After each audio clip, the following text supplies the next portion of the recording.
1월 12일 셋째 천사의 마지막 경고. 이 일 후에 다른 천사가 하늘에서 내려오는 것을 보니 큰 권세를 가졌는데 그의 영광으로 땅이 환하여지더라. 요한계시록 18장 1절. 셋째 천사의 기별을 전파하는 일에 협력하는 천사는 그 영광으로 온 세상을 환하게 한다. 이는 온 세계에 보급된 비교할 것 없는 능력을 가진 하나님의 사업을 예언한 것이다. 1840년부터 1844년까지의 재림운동은 하나님의 능력이 빛나는 표시였다. 첫째 천사의 기별은 세계 각 선교 지방에 전파되었다.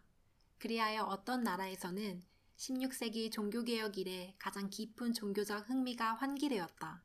그러나 셋째 천사의 최후의 경고 아래 있을 큰 운동은 이보다도 훨씬 더 모든 사람의 심령을 움직일 흥미의 초점이 될 것이다. 위대한 복음의 사업은 그 시초에 나타났던 하나님의 능력 못지않은 큰 능력이 나타남으로 맞춰지게 될 것이다. 복음 사업의 시초에 이른 비가 내림으로 성취된 예언들은 그 사업의 종말에 늦은 비가 내림으로 다시 성취될 것이다. 하나님의 종들은 거룩한 헌신의 기쁨으로 빛나는 얼굴을 가지고 하늘로부터 온 그 기별을 선포하기 위하여 이곳에서 저곳으로 분주히 왕래할 것이다. 온 세상은 무수한 음성으로 경고를 받을 것이다. 신자들에게는 이적을 행함과 질병을 고침과 많은 징조와 기적이 따를 것이다. 사단도 또한 거짓 기적을 행하고 심지어는 사람들의 눈앞에서 불이 하늘로부터 내려오게 할 것이다. 이리하여 세상의 주민들은 그 입장을 분명하게 하게 될 것이다. 교인들로 말미암아 배포된 서적들은 그 가마를 주어왔으나 감동을 받은 사람들이라도 오히려 진리를 충분히 이해하고 복종하는 데 장애를 받아왔다. 그러나 이제는 광명한 광선이 각처에 뻗어 들어가고 진리는 분명히 하나님의 정직한 자녀들을 결박한 줄을 끊을 것이다. 이제는 혈연 관계, 교회 관계는 저들을 매기에 무력한 것이다. 진리는 다른 어떤 것보다도 더욱 귀중하다.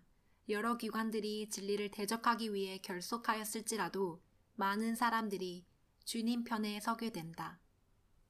예수님께서 부활하시고 매일같이 회개하고 기도했던 자들은 오순절에 성령을 받음으로써 성령의 시대를 열었습니다. 농사할 때 씨가 발아하고 땅을 기름지게 할 소나기가 필요한 것처럼 남은 자들이 전도에 힘쓰기 위하여 오순절의 이른 비는 그들의 영적 성장을 위해 반드시 필요한 것이었습니다.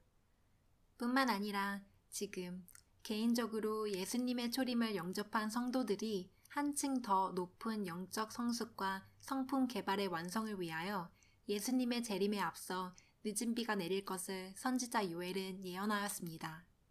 시온의 자녀들아, 너희는 너희 하나님 여호와로 인하여 기뻐하며 즐거워할지어다.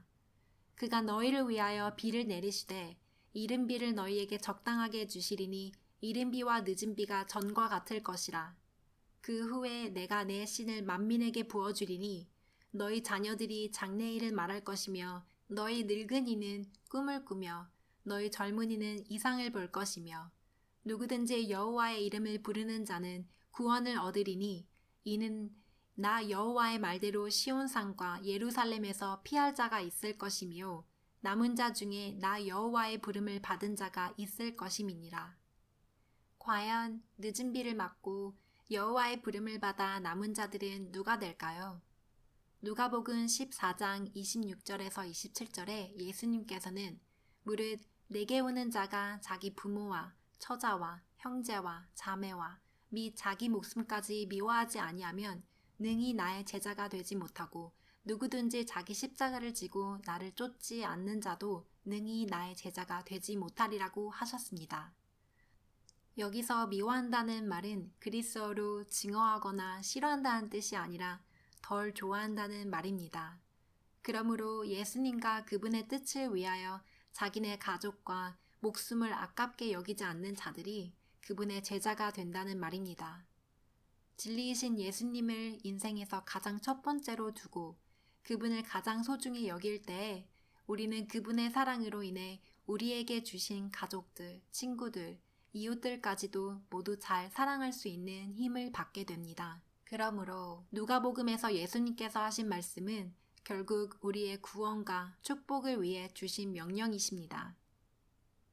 아버지 하나님, 주님께서 주신 명령 한마디 한마디가 모두 다 저희의 유익을 위하여 주신 것을 알고 감사를 드립니다. 아버지께서 명하신 대로 자기 목숨도 아까워하지 않고 십자가를 지고 예수님을 따를 수 있도록 저희의 마음을 주장하여 주시옵소서. 그리하여 진리의 가치를 깨닫고 이 세상의 그 어떠한 것보다도 더 귀한 보화로 예수님을 저희 마음속에 모시기를 오늘 아침 구합니다. 예수님의 이름으로 기도드립니다. 아멘.